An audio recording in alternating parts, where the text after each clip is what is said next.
नमस्कार. तनिष्का कुकिंग रेसिपीजमध्ये तुमचं स्वागत आहे. आज आपण चिकनची रेसिपी बघणार आहोत. सुकं चिकन आणि झणझणीत चिकन रस्सा कसा बनवायचा एकाच ग्रेव्हीने ते बघणार आहोत.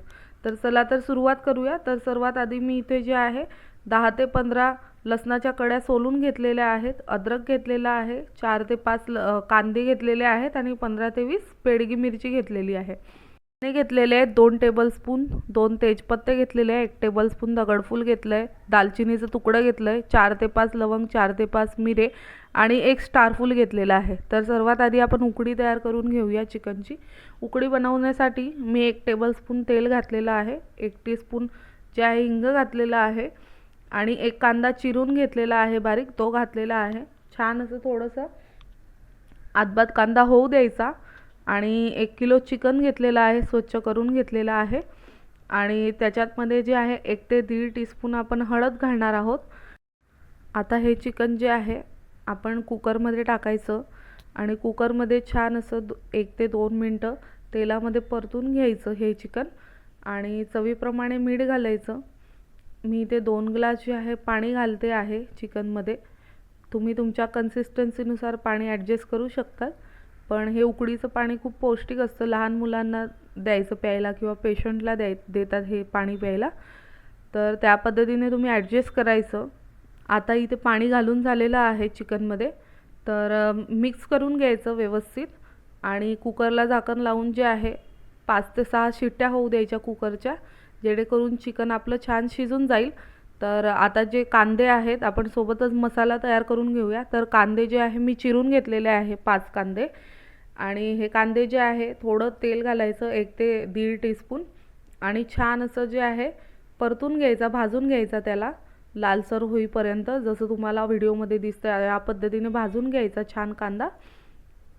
तर आपला इथे आता कांदा भाजून झालेला आहे, याला आपण काढून घेऊया आणि सोबतच 1 टोमॅटो घेतलेला आहे, त्याला जे आहे जाड क्यूबमध्ये असं कट करून घेतलेलं आहे आणि जे आहे 10 ते 12 लसणाच्या कड्या घातलेल्या आहेत. अशा आतबाद आपण जे आहे त्याला भाजून घेऊया, असं जास्त भाजायचं नाही त्याला.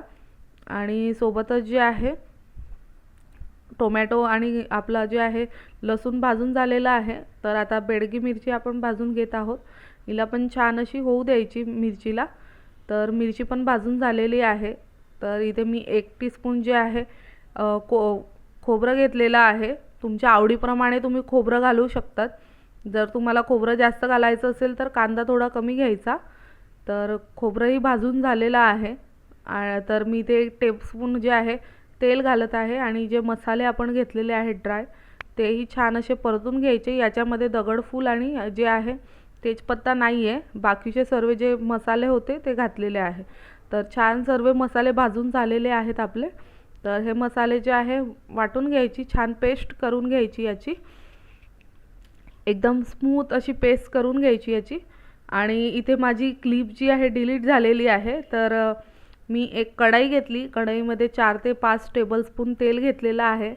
तेल छान तापू दिलेलं होतं आणि त्याच्यामध्ये जे आहे 2 तेजपत्ते घालून 1 टीस्पून जे आपण दगडफूल घेतलं होतं ते घातलं होतं आणि जे वाटण केलं होतं कांदा लसूण वगैरे त्याचं, ते घातलं होतं. आणि जे आहे आता हा मसाला जो आहे आपल्याला छान असा भाजून घ्यायचा आहे. तेल सुटेपर्यंत मसाला छान होऊ द्यायचा, म्हणजे ग्रेव्हीला जी आहे टेस्ट छान येते.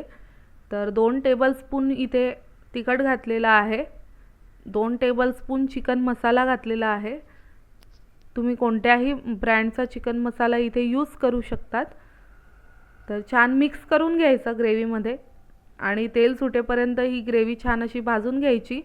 चवीप्रमाणे मीठ घातलेलं आहे आणि दही घालायचं या ग्रेव्हीमध्ये. दह्याने जे आहे चिकनला टेस्ट छान येते. तर 2 ते 3 टेबलस्पून जे आहे इथे दही घातलेला आहे आणि तुम्हाला दिसतं जे स्क्रीनवरती आपला जो मसाला आहे तो छान असा तेल सुटेपर्यंत झालेला आहे. दही घालताना फ्लेम जी आहे लो ठेवायची, जेणेकरून दही फाटू नये. तर छान मिक्स करून झालेला आहे आणि तेलही सुटलेलं आहे आपल्या मसाल्याला. आता या मसाल्यामध्ये मी जे आहे सुकं चिकनही बनवणार आहे. तर साईडला 1 पॅन घेतलेला आहे, पॅनमध्ये हा मसाला 2 चमचे मी काढून घेणार आहे आणि पॅनमध्ये मी तेल वगैरे काहीच घातलेलं नाही आहे, कारण आपल्या मसाल्याला ऑलरेडी छान असं तेल सुटलेलं आहे. ज्याला जी आहे पातळ म्हणजे ग्रेव्ही आवडत नाही चिकनची, ते लोक असं सुकं बनवूनही खाऊ शकतात. तर जे आपली ग्रेव्ही आहे त्याच्यामध्ये पाणी घालणार आहोत. तर पाणी घालत आहे, तुमच्या पद्धतीने कन्सिस्टन्सी ॲडजस्ट करायची. आणि जे चिकनचं पाणी होतं म्हणजे जे आपलं सूप होतं तेही घालणार आहोत. तुम्हाला कसा रस्सा हवा आहे त्यानुसार तुम्ही कन्सिस्टन्सी ॲडजस्ट करायची पाण्याची. तर आपण जे सुकं चिकनसाठी मसाला काढलेला होता त्यामध्ये जे आहे चिकन घालणार आहोत. चिकन छान शिजलं होतं 5 ते 6 शिट्यांमध्येच. तर छान असं मिक्स करून घ्यायचं. तुम्हाला दिसतंच आहे आपलं सुकं चिकनला किती छान असा कलर आलेला आहे आणि चिकन रेडी आहे आपलं. तर जी ग्रेव्ही आहे ग्रेव्हीमध्ये पण आपण चिकन घालणार आहोत. तर छान मिक्स करून घ्यायचं ग्रेव्हीलाही आणि उकळी येऊ द्यायची आहे ग्रेव्हीला. तर दिसतंच आहे तुम्हाला आपल्या ग्रेव्हीलाही छान असा कलर आलेला आहे. तुम्ही जे आहे या ग्रेव्हीमध्ये जे आहे मटणही बनवू शकतात सेम पद्धतीने. तर कोथिंबीर घेतलेली आहे, चिरून घेतलेली आहे कोथिंबीर आणि गार्निश करणार आहोत. तर जर तुम्हाला माझी रेसिपी आवडली असेल चिकनची तर तनिष्का कुकिंग रेसिपीजला लाईक, शेअर आणि सबस्क्राईब करायला विसरू नका, जेणेकरून तुम्हाला अशाच रेसिपी माझ्या बघायला मिळतील. तर सुकं चिकन तयार आहे आपलं आणि जे आहे आपल्या ग्रेव्हीलाही छान असा कलर आलेला आहे. थोडं मीठ कमी होतं तर मीठ घालत आहे मी 1 ते 1.5 टीस्पून. तर छान अशी उकळी आलेली आहे आपल्या ग्रेव्हीला. हे चिकन जे आहे तुम्ही भातासोबत, चपातीसोबत किंवा ज्वारीची भाकरी, बाजरीची भाकरी कशासोबतही एन्जॉय करू शकतात. मी ते ज्वारीची भाकरी आणि चपाती बनवली होती. तर छान अशी उकळी आलेली आहे आणि कोथिंबीर घातलेली आहे आपल्या रस्स्यामध्ये. तर आता आपला चिकन रस्सा आणि सुकं चिकन दोन्हीही रेडी झालेलं आहे. तर आपण इथे सर्व करून घेऊया. तुम्हाला दिसतंच आहे आपल्या ग्रेव्हीला किती छान असा लाल कलर आलेला आहे बेडगी मिरचीमुळे. तुम्ही काश्मीरी मिरची यूज करू शकतात ह्या ग्रेव्हीमध्ये. तर प्लेटिंग करत आहोत, रस्सा जे आहे सर्व करून घेत आहोत. झणझणीत असा चिकन रस्सा आपला तयार आहे. सुकं चिकनही तयार आहे. याच पद्धतीने तुम्ही मटणही बनवू शकता. मटणची रेसिपी जर तुम्हाला हवी असेल तर कमेंट बॉक्समध्ये मला कळवा. मी नक्की तुमच्यासोबत जी आहे मटण रेसिपी शेअर करेल. तर तिथे आता मी ज्वारीची भाकरी आणि जे आहे चपातीही सर्व केलेले आहे. तर तुम्हाला दिसतंय झणझणीत असा चिकन रस्सा आपला तयार झालेला आहे. तर सर्दी वगैरे असेल तर तुम्ही हा रस्सा आवर्जून बनवून खाऊ शकतात. तुम्हाला चिकन रेसिपी, सुकं चिकन आणि चिकन ग्रेव्ही रेसिपी जर आवडली असेल तर तनिष्का कुकिंग रेसिपीजला लाईक, शेअर आणि सबस्क्राईब करायला विसरू नका, जेणेकरून तुम्हाला अशाच छान छान रेसिपीज माझ्या बघायला मिळतील. धन्यवाद.